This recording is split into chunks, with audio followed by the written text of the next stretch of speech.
Buenos días, queridos amigos televidentes, y bienvenidos a este programa. El día de hoy hemos querido enfocar un tema que es de conocimiento y de dominio público: los escándalos que ocurren en el máximo organismo que tiene que ver con el deporte del fútbol. Se trata de la FIFA, la Federación Internacional de Fútbol Asociado, que se conoce precisamente por las siglas FIFA, y que gobierna a las federaciones de fútbol en todo el mundo. Se fundó en el año de 1904 y tiene su sede en Zúrich, en Suiza. Forma parte del organismo encargado de modificar las reglas del juego. Además, la FIFA organiza algo que nos conmueve y que concita la atención de todos: la Copa Mundial de Fútbol, también varios otros campeonatos del mundo en sus diferentes categorías. Está vinculada con los torneos olímpicos del COI y con otras competencias. La FIFA, para que tengamos una idea de la importancia de esta organización, agrupa a 209 asociaciones o federaciones de fútbol de distintos países. Tiene 17 países más afiliados que la Organización de Naciones Unidas. Así es que vean ustedes que la FIFA tiene más países afiliados que Naciones Unidas.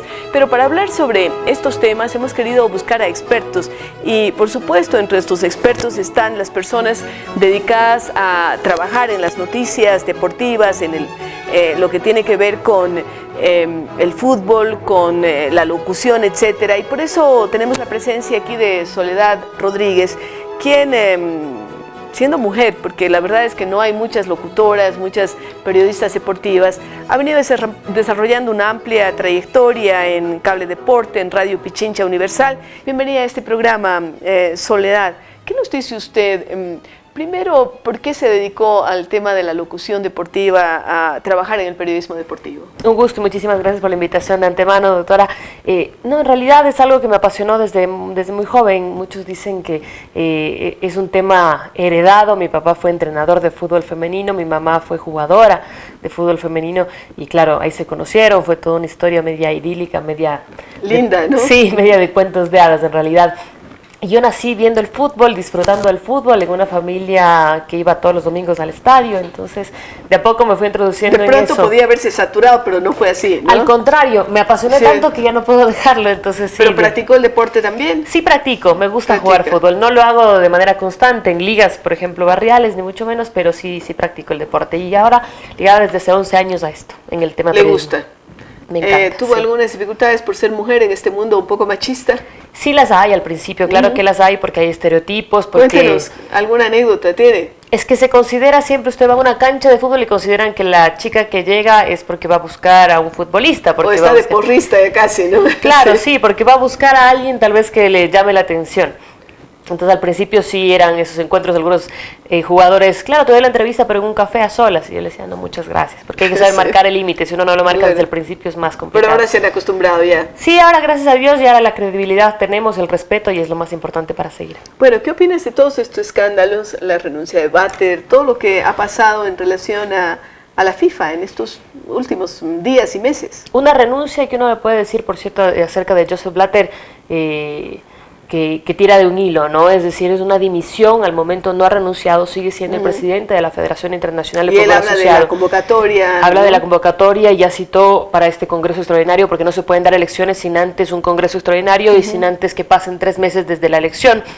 Entonces son esos procesos estatutarios hay países demoran. Que están presionando por su salida, algunos que dicen, pues bueno, todo el escándalo de todas formas no lo deja él exento, exento, y otros países como Rusia que lo tratan de mantener porque piensan que podría peligrar el que se realicen la Copa del Mundo. La Copa del Mundo, sí. Claro, y hay distintas posiciones, y no solo es en caso de confederaciones asociadas, no solo en caso del fútbol.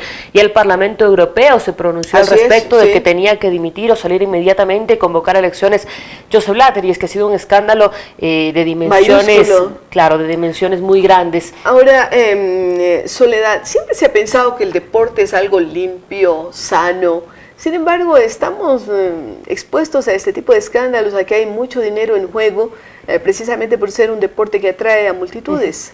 Claro, es que el momento en el que uno habla del deporte amateur, uno dice sano, es lúdico y hasta vamos por las consignas, esas habituales frases clichés de que aleja de los vicios, etcétera. Pero el momento en que se politiza o ya se institucionaliza, hablamos ya inclusive de fines de lucro, que más allá de que supuestamente no los tienen las organizaciones rectoras del balompié a nivel nacional y mundial, sabemos cuánto dinero se maneja. Hoy uno de los mejores negocios a nivel internacional es el del rey de los deportes, porque las cantidades en cuanto a transferencias, a sueldos de futbolistas y por supuesto a derechos de televisión, que claro, es lo que justamente salta ahora, sí, son multimillonarios. Entonces ahí es cuando uno comienza a enredarse y el poder, que en sí es el que daña en muchos casos a personas, hace que comiencen a caer en la corrupción, lamentablemente. El caso de Joseph Blatter, que hoy por hoy no ha tenido directamente tal vez algo que pero lo enmarque, investigando a pero su gente ya se está de investigando a todos, a Jerome Balk, al secretario de la FIFA, a Eugenio Figueredo, último vicepresidente de la FIFA, de la Organización de Uruguay, a Nicolás Leos, también de la Asociación Paraguaya, del tema de la Conmebol, es decir, comienzan a caer de a poco estas grandes cabezas. Claro, y estamos viendo que esto no es un fenómeno en otros continentes, sino que también afecta al continente latinoamericano. ¿Y el caso del Ecuador? Directamente afecta al continente latinoamericano porque todo saltó acá, en el tema de la CONCACAF, con Blazer, que fue justamente el que comenzó a hablar, Chuck Blazer, que fue de la Confederación de Estados Unidos, directamente en cuanto a lo que eran manejos de la Conmebol, multimillonarios por tema Copa América, por tema de soborno en cuanto a derechos de televisión de Datiza, esta empresa de derechos de televisión de Full Play, torneos y competencias. Ecuador, uno dice, está exento, dudo un poco. La República, por ejemplo, de Perú, el diario La República ya publicó un artículo en el cual directamente lo ligaron al presidente Luis Chiriboga Acosta, porque en esos documentos que publica el New York Times en la investigación, se habla de co-conspiradores, y entre esos co-conspiradores que serían los cómplices, digamos, de los actos fraudulentos en cuanto al manejo de dinero. El co-conspirador número 24, dice La República, y lo cito textual, hace alusión a un presidente de una asociación local sin tanto incidencia dentro de la FIFA, allegado a los miembros de la federación y muy cercano a los presidentes, o en este caso a los empresarios de Full Play, Hugo y Mariano Jenkins. Todo eso son claves que apuntan para el diario La República al ingeniero Luis Chiriboga Acosta, y lo cita con nombre textual.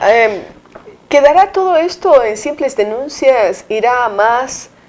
¿Cuáles son las perspectivas desde un analista que está todo el tiempo lidiando con los temas del fútbol, que conoce a los protagonistas y que conoce un poco los entretelones de estas situaciones? Si se investiga a fondo, si es que las denuncias continúan, si es que se hace el proceso suficiente como para develar si es que bien tuvo o no que ver el ingeniero Chiriboga. Nadie está diciendo que saquen a la luz porque tiene que caer, sino al contrario, que saquen a la luz lo que sucede hasta para que se devele si es que es o no responsable, si es que fue o no cómplice de estos actos fraudulentos. Uno creería que es parte de, pero no podemos decirlo porque al momento es inocente, no ha tenido ninguna prueba. Lo grave es que esto hace que inclusive este espacio lúdico maravilloso que es el fútbol y que tantas emociones atrae, también se contamina y prácticamente no queda títere con cabeza. Es decir, la gente dice, ya no puedo creer ni en lo que está haciendo mi equipo de fútbol o en lo que está haciendo un dirigente. Qué grave es esto para la fe pública. Soledad, tú que estás en este medio, realmente hay una defraudación colectiva. Sí, es muy preocupante porque ya fue antes, en el caso de Italia, por ejemplo, los amaños de partidos, en el caso de las apuestas a nivel de Europa. En el caso ahora que se habla de derechos de televisión, inclusive se menciona, y en el continente sudamericano, en cuanto a los árbitros, las comisiones que están sancionados, algunos jueces, porque presuntamente se habían arreglado finales de la Copa Libertadores, como esa del Corinthians frente al conjunto de Boca Juniors. Se habla inclusive de partidos amistosos en los cuales Julio Grondona, ahora fallecido y expresidente de la Asociación de Fútbol Argentino, habría pagado un soborno a Irlanda para que no lo pateen a Lionel Messi, que es su principal figura. Es decir, se cae este telón del fútbol, del juego, se caen muchos ídolos para todo lo que son los negocios. Este es un programa que trata de ser positivo siempre, Soledad. ¿Qué le queda al deporte y qué hacer a futuro? Tratar de cambiar el tema estructural, lo que se ha mencionado siempre desde el Ecuador, es decir, cuando uno hablaba de la posible salida del ingeniero Luis Chiriboga Acosta en cuanto a las últimas elecciones, decíamos, más allá de que siga o no el nombre, hay que hacer un cambio radical a nivel de estructura, a nivel de institución y de procesos. de cambiar cómo se manejan las votaciones. Tanto se habla de que se compran votos, pues cambiemos de esa manera, tratemos de guiarla para que se privilegie en realidad los estamentos del fútbol barrial, del fútbol aficionado en cuanto a ello, y tengamos las cuentas claras, inclusive en el tema de manejos de derechos de televisión, y estas cuentas que ya son también cotizadas. Entonces, ¿por qué mejor no hacerlo de manera transparente con estos dineros que finalmente terminan siendo de todo el país, en cuanto a clubes, en cuanto a tema privado, pero de todo el país? Más aún si hablamos de la FIFA y de organismos sudamericanos. Se acaba o se apaga la estrella de Blatter y empieza la del príncipe Ali bin al-Hussein, no sé, porque no, eso no sé en realidad. Es una temática que hay que pensarla, ¿eh? No sé si sea él el que vaya a ganar, a eso me refiero, porque está también Luis Figo, exfutbolista, Michel Platini, que ha sido contrario ahora a Joseph Blatter, todavía no alcanza a lanzarse. Sí, claro. El presidente de la UEFA no se ha lanzado todavía, pero él también fue futbolista, es decir, tal vez sería bueno que dé ese cambio radical para el jugador, al que conoce lo que es primordial en el fútbol, que es al jugador. Soledad, qué pena que este tipo de situaciones se den. Gracias por acompañarnos a hacer un análisis de lo que está ocurriendo con esta pasión de multitudes que es el fútbol. Y con ustedes, amigos, regresamos luego de una pausa.